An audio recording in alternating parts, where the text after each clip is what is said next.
Welcome back to Eagle Landing Golf Club. We are tuning up your golf game on these teaching segments with Tim Spangler. Okay, now in this one, we're going to teach you how to finish the golf swing. We worked on the fundamentals, we got the right posture, grip, and stance. We've got you back and loaded in a good takeaway position. Now what do? Well, here you go. Welcome back, everybody. So today, so far, we've talked about the start of the swing, the setup of the swing. Now we're going to bow tie it all together with the finish of the swing.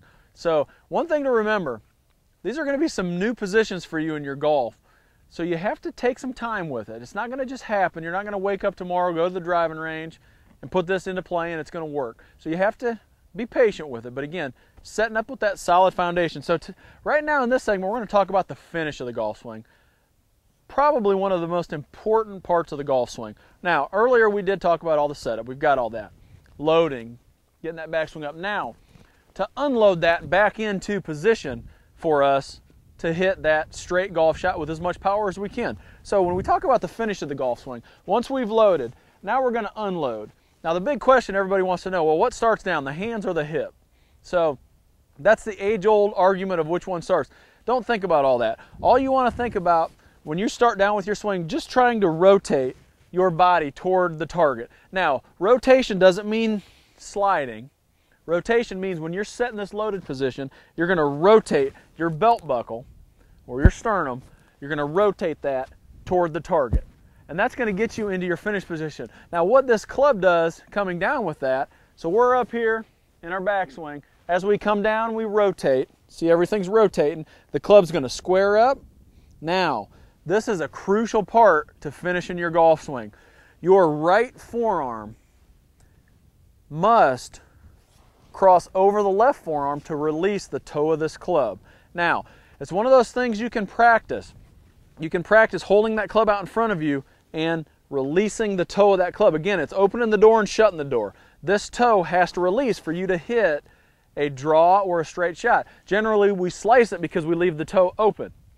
We don't want to leave that toe open. We want that toe to get to square, and then we have to rotate it. You see how I rotated my right forearm over my left, or my right wrist over my left wrist.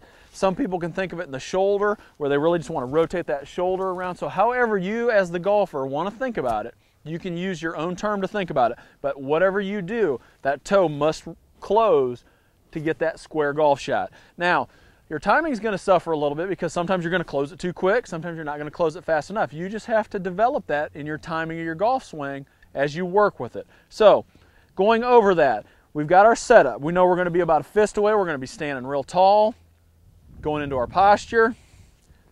We've got the ball position slightly left of middle.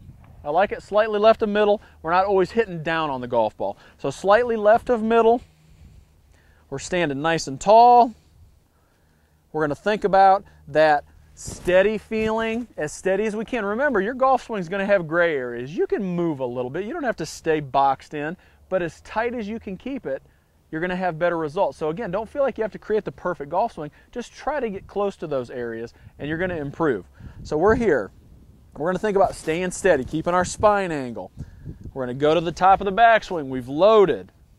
Now from here, we're going to just simply pull the butt of the club down toward the ball, and we're going to rotate into our finish. Now, key with that rotation is I've finished with all my weight to my left side and my right heel has come up.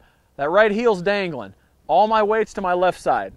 So I finished that swing and I'm standing there looking right at my target. That's crucial because the last thing you want to do is get here, finish over here, because all of a sudden we just pull hooked it.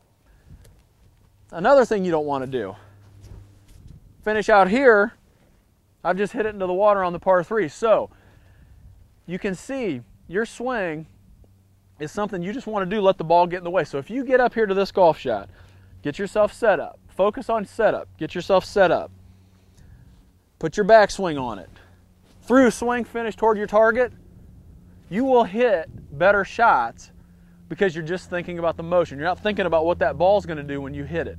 Again, let the ball get in the way of what you're doing.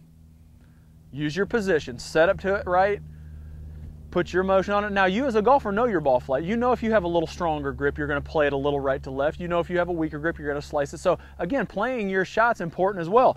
We're not trying to teach you how to change your whole shot pattern. You can play your shot. If you're going to hit it to the right, just line up a little bit more to the left. If you're going to hit it to the right to left, line up more to the right. So you can continue to play your golf shot and use this technique and implement it into your game for more consistency. So let's go ahead and get this thing set up. Now we're into the wind here. We've got about 185 yards. I'm going to try to play it to the right side of the green, just to have that wind peeling in there. I've got the ball position just slightly forward. I'm going to get good and relaxed. I'm going to do a little waggle pre-shot, so I'm just going to get here just to feel where I want the club. And now all I'm going to think about is keeping my spine angle, loading, and then getting into a good finish. Let's put a swing on it and see how it works out.